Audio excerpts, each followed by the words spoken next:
Hi, this is Jürgen Rasmussen. Welcome to the Provocative Hypnosis vlog. Today I want to talk about the downside of owning your own shit, of taking responsibility for your own experience and claiming your experience as your own, saying these are my feelings and my thoughts. Now, this might sound a little bit strange because therapists, agents of change, coaches, the good ones, have a tendency to emphasize the importance of personal responsibility, the importance of good boundaries, the importance of being able to own your own experience as your own and not attribute it to other people and events. This is claimed to be a healthy thing. But there is a danger to claiming thoughts and feelings as your own. And you better be able to thread this terrain in an intelligent and wise way.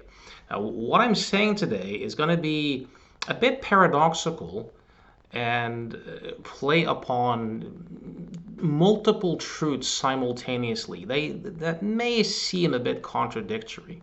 There's a quote, I believe it was the Danish physicist Niels Bohr who said this. He said that there's two types of truth.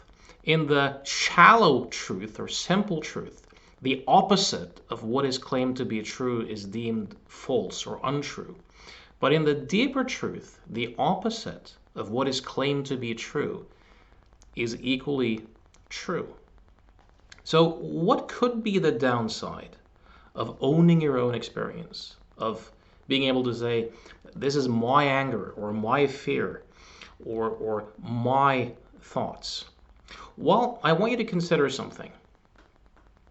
You could listen to someone else talk about how they think they're not enough, or how they think they're deficient, or how they have to succeed, or need to be in control. And you're kind of immunized to those thoughts and feelings, even if you have to actually think those thoughts in an attempt to understand the other person's experience. But the reason you're immunized is because you're not claiming the thoughts as your own. I'm going to claim that the only time thoughts and feelings seem like a problem to you is when you claim them as my thoughts, my feelings. This is my anger. I'm angry. I'm scared, I'm not enough, or I need to be in control. It's the afterthought that labels the thoughts and the feelings as mine that turn them into something that seems to be a problem to be solved. And now we might have a lot of suffering and a lot of rumination about this, because once thoughts and feelings are owned as mine, now it looks as if I'm the author, I'm the thinker of these thoughts. I'm now responsible for them. I'm the creator of them. And now they seem to implicate something deeply personal about me. So when we have then quote unquote very negative thoughts, and I'm responsible and I'm the creator of them, they seem to implicate a self, a me in here that now needs to be worked on or needs to be improved. And this can result in a shitstorm of rumination and a lot of suffering. And it's only when you kind of make a self out of the thoughts and feelings and claim them as yours that they ever really seem to be problematic. This is how, when listening to other people think and say the same things, you're immunized to some extent, because they're kind of labeled as someone else's thoughts. The same also goes for even if you label something someone else's thoughts, if they seem to implicate you and say something about you, now you might begin to suffer. So I very often tell clients the story of a client I had once with anger issues who used to get into fights even if he was in his 40s. And he said to me, look, other people really are triggering me. You know, if someone came into this office right now and started calling me names and accusing me of stuff I hadn't done, of course I would have gotten pissed. And if the person hadn't stopped, I would have slapped him. You know, and I say, okay, it really looks as if the other person is triggering you or causing your experience. But if it does, it's due to you thinking, mark the word thinking, that what the other person is saying right now is an attack on me. It revolves around me. It says something about me.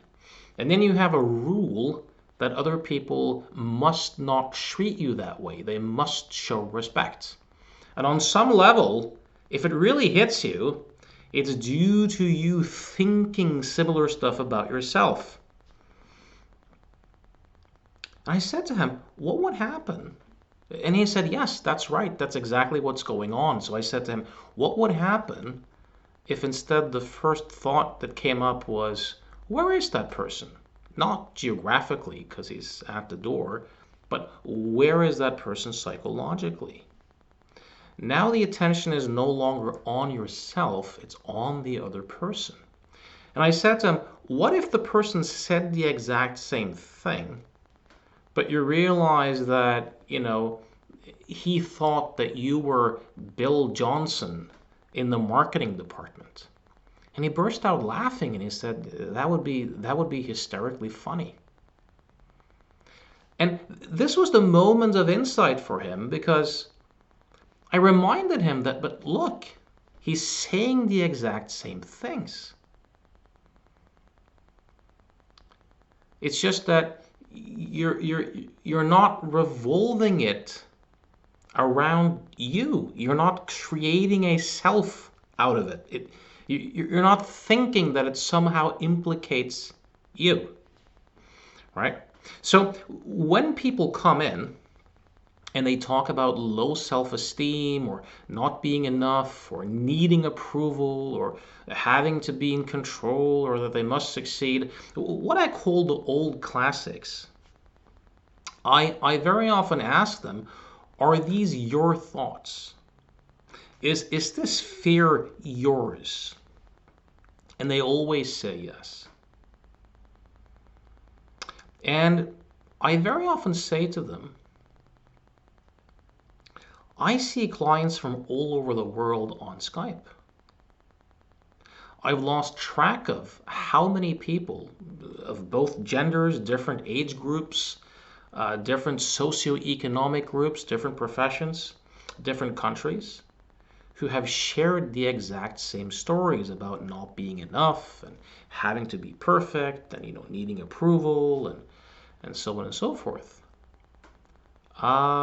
Given that that's a fact, how could these thoughts belong to any particular person? How could they be yours? Not only that, if you read books, you'll realize that these thoughts and feelings are way older than you. They're at least as old as the printing press. They're probably 60 to 80,000 years old, as long as we've had symbolic language. I'll say to them, look, let's say you had a friend, let's call him Bill, who, let's say Bill is born in 1960, and you walk into a museum, and you see something that was invented in 1878, and Bill says to you, that's mine, that's my design, I created that, I was the first person to think that up. And you look at your friend Bill and you go, Bill, that's bonkers. This was made in 1878. You're born in 1960. Yeah, screw that. That's just a detail. It's mine. I was the first person to invent it. You'd say to your friend Bill, dude, that's crazy. Like, you don't do that in any other area of your life. But when it comes to these thoughts, we claim them as ours. We claim to be the thinkers of them. And as a result, they seem to implicate us, that there is a deficient self, or a self that must succeed, or who needs approval in there. And now we need to improve ourselves, and we need to find the cause. And now we have a shitstorm of rumination. And this is a mirage.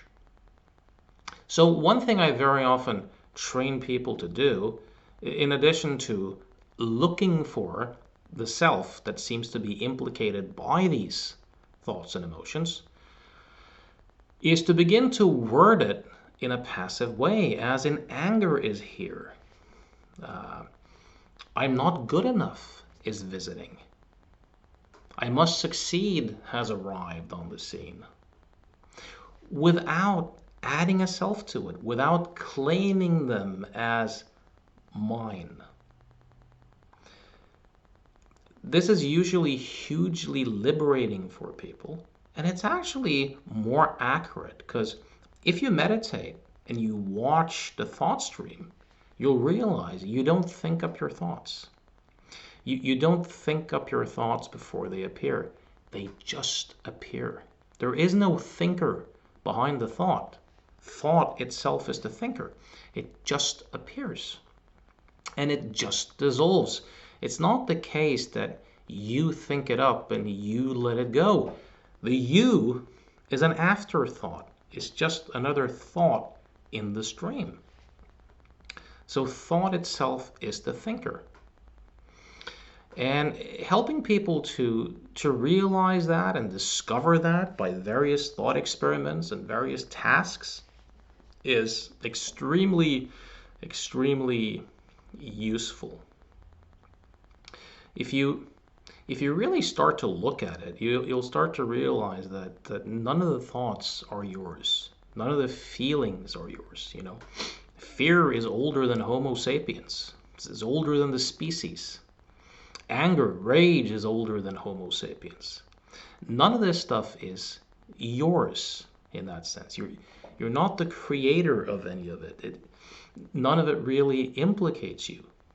It's really interesting too when you let's say you listen to two opposing politicians, right, from different political parties. And you might identify and agree with one or not the other.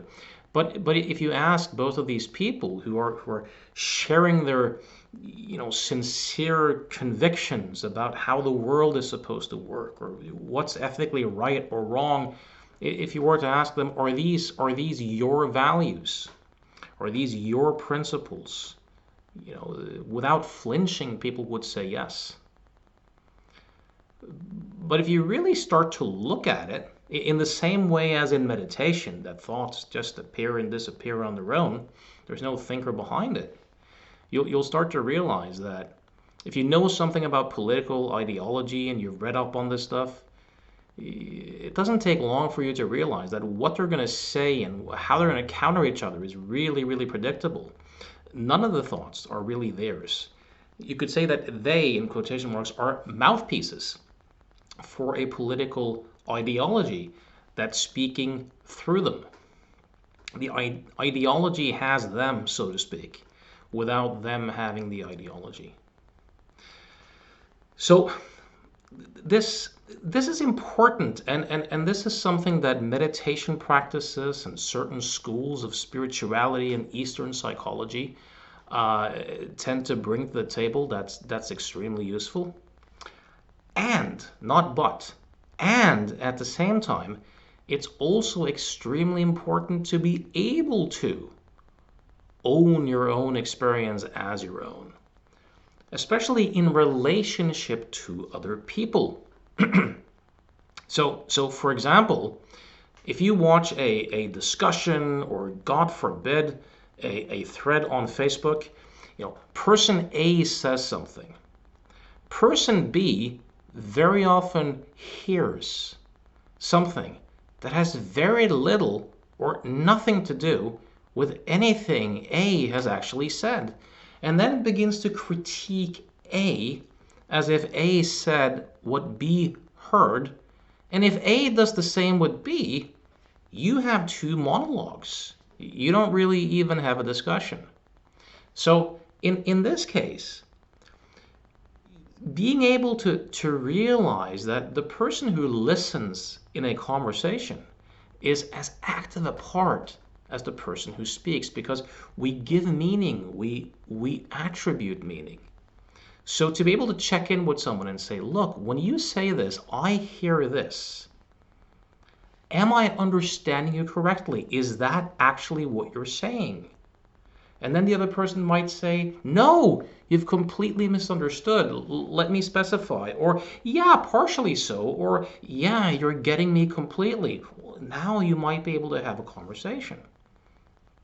But to be able to, in a conversation or relationship, to be able to see that you are interpreting, you are creating meaning, and to realize that this is your experience is so crucial.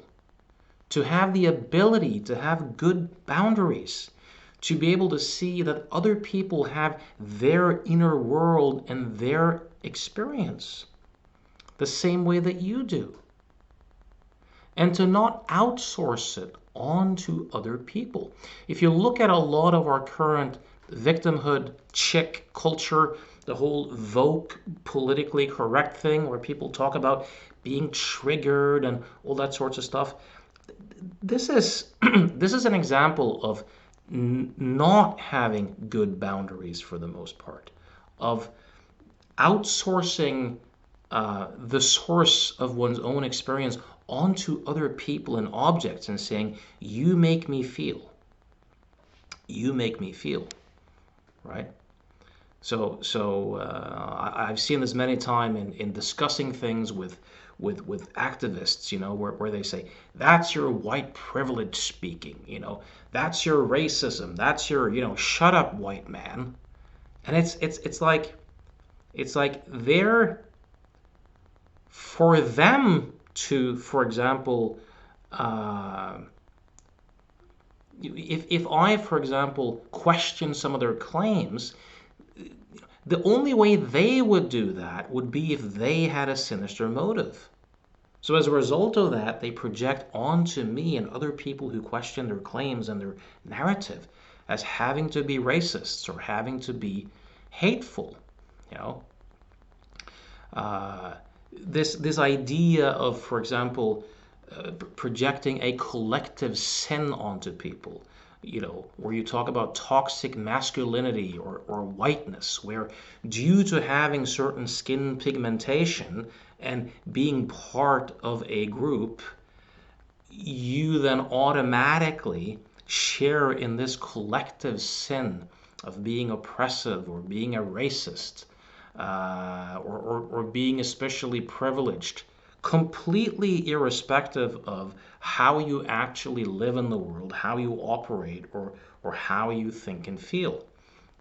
This is an example of not having good boundaries, of not being able to see that what someone else is saying and what one might be hearing are quite different.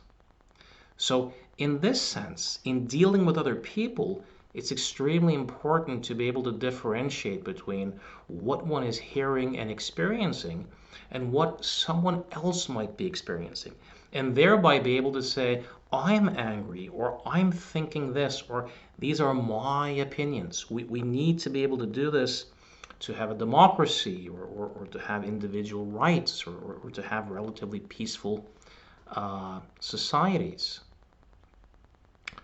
So, because if we can't own our experience as our own, we'll have a tendency to project it onto other people. I'm not angry, you're angry, you're making me feel this way. And when people go around doing that, and they outsource the source of their experience to people and events, then you get a culture where people try to control each other instead of looking at their own inner experience.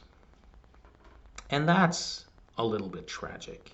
Also, if some thoughts and feelings become forbidden knowledge, meaning they become marked out as too threatening, our inner system, our minds, our brains can begin to generate psychosomatic symptoms, generate chronic pain, for example.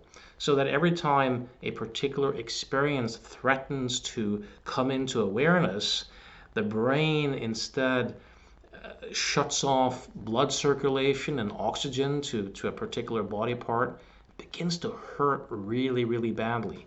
So that as long as we have these chronic pains or symptoms, we're completely distracted from knowing our own internal experience. We have pain instead. Or we suddenly become, like these religious nutcases who damn homosexuals, and scream that homosexuals are gonna, burn in hell, and then they get caught in a hotel room with a same-sex, teenage prostitute or something like that. These sorts of scandals. So what I'm advocating is it is necessary to for good boundaries to be able to live psychologically as an adult, to own your own experience as your own, as distinct from someone else's. At the same time, it's extremely useful to be able to see that they're not really your own. You're not really creating it. It is all really just appearing. And in that seeming contradiction or paradox, there's a lot of juice and a lot of wisdom. So I hope this was useful. If my way of thinking and working appeals to you, know that I do see clients from all over the world on Skype. So if you're looking to make some changes or you're looking for some mentoring, you can contact me at provocativehypnosis.com. If you have any questions, comments to this, feel free to write them down wherever you find this particular video. Till next time, hope you have a good one.